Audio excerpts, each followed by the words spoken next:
Mina hakkasin golfi mängima sellepärast, sest minu vanemad hakkasid selle alguses mängima ja siis ma läksin lihtsalt kaasa ja proovisin ka.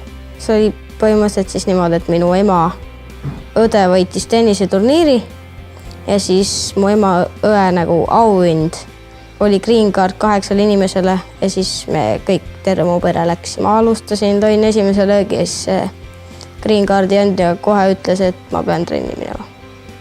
Mulle meeldib palli taga ajada ja lihtsalt häid tulemusi teha ja looduses olla. Jalgpalliga olen mänginud 8 aastat ja siis lihtsalt golf tuli ette ja mulle hakkas see rohkem meeldima. Ja mul oli veel jalgpallis seljavigastus. Kas sulle meeldiks, kui mõned su sõbrad golfi avastaksid? Jaa, kindlasti. No, mul on mõned sõbrad on avastanud juba, aga neil on teised spordialad, millega nad tegelevad. Üks sõber tegeles korvpalliga ja teine tegeles käsipalliga. Ja siis neile meeldis golf väga, aga nad ei räätsinud alustada.